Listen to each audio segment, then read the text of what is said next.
So I decided to call one of our masters, master lecturer, master metaphysician, master researcher, Dr. Phil Valentine. Brother Valentine, welcome back to the Dino Dean Show. Thank you, brother. Yes, sir. I'll be back. Absolutely. I'm glad you took time out of your busy schedule to talk to us about this situation. Well, not actually this situation.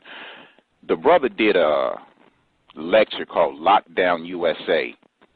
The American school systems is in a shambles, and I needed a brother that can come on and articulate why the U.S.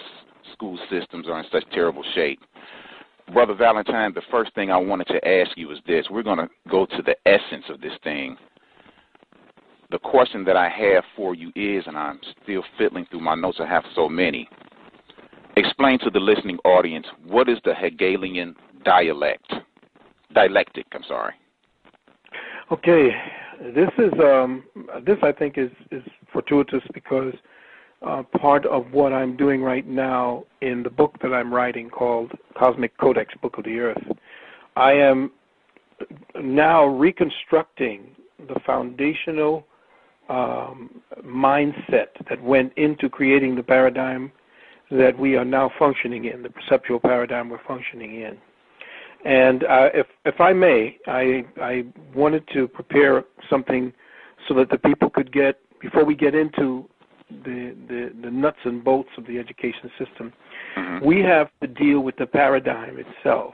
And a paradigm has to do with how the mindset, how a perception has been quantitatively absorbed by a group or a total society, and what the people who control the thinking processes of those people, what the behavioral complex is within that contained dynamic. And so we call it a paradigm. It shifted in different, the name itself, paradigm, became assigned to a scientific principle back in the 1800s, late 1800s, going into the 1900s, when it was given over to the scientific community.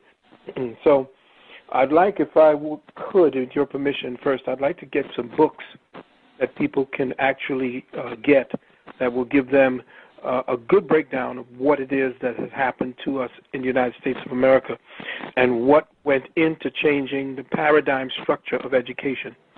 Some of the books that I have is called The Deliberate Dumbing Down of America by Charlotte Urserby. That's Iserbyt. Cloning the American Mind by Beverly Eakman, Eakman. Dumbing Down Our Kids by Charles Sykes, and he used to be in the education system, and he has a very good breakdown. He essentially tells us how the education system came to be what it is today. And what we're going to be doing is giving you a little encapsulation of that. There's also a book called Reinventing Government, which describes and documents how the education elite rewrote the textbooks to fit something called the Prussian system. And the author of that book is Bob Hillman. Another book is Conditioned Reflex Therapy.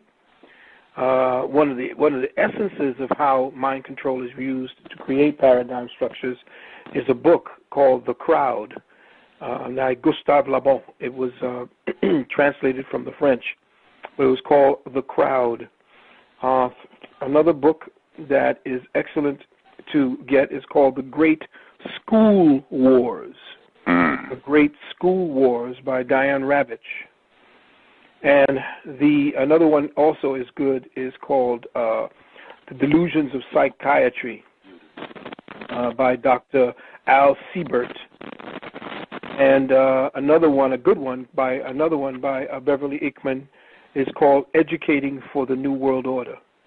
But in this case, I'd like to turn our attention to a specific work that was written by a gentleman named Paolo Leone.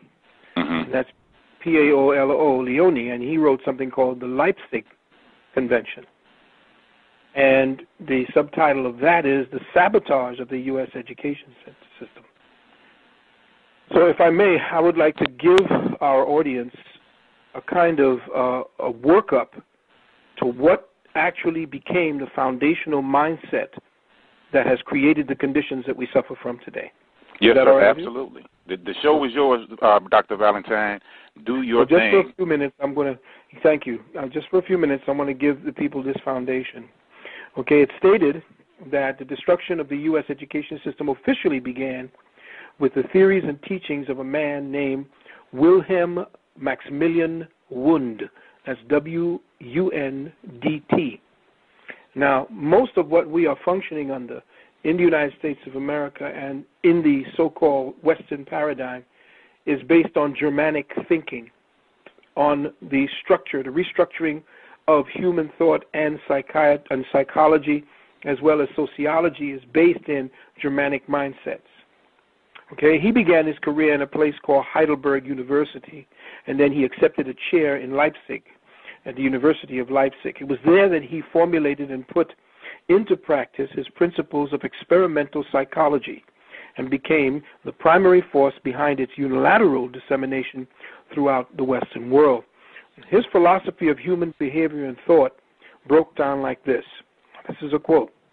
He says, "A thing made sense and was worth pursuing if it could be scientifically measured, quantified, and demonstrated.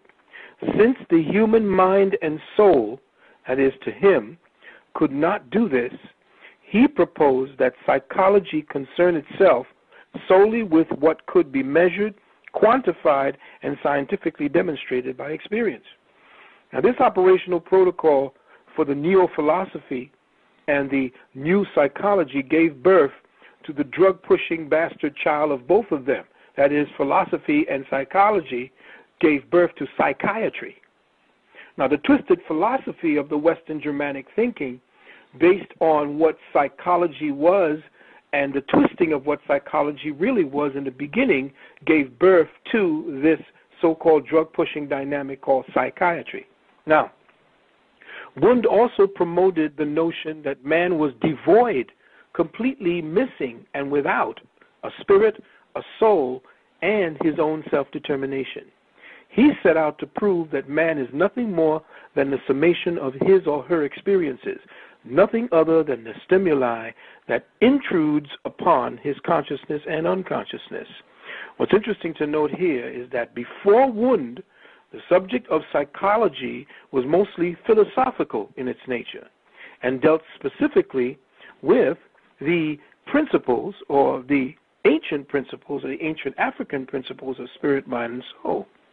Under Wundt, psychology was radically redefined as a physiological rather than a philosophical subject. So what was something that was discussed between minds about what psychology is, or the working dynamics of the mind, was no longer just a passing philosophical exchange of ideas, but something under Wundt that would be practiced upon another person. So as a result, everything previously taught by our ancestral masters, that is, everything previously considered fundamental to the essence of humanity, that means the spirit, mind, soul, feelings, the will, intention, the hopes, dreams, and ideas, all about humanity, what makes the substance of humanity, all of that was systematically deleted as prominent subjects in the study of man, or simply explained away as merely a response to stimuli and physiology. So Wundt subscribed to a type of psychophysiological parallelism that entirely excluded the possibility of a mind-body cause-effect relationship. His neo-philosophy was a mixture of the teachings of Spinoza, Gottfried, Leipzig, Immanuel Kant, and what you just mentioned, beloved, George Hegel, the man who had created and put together the Hegelian dialectic. Now, Wundt's lectures on the subjects were published under the title Lectures on the Minds of Humans and Animals in 1863.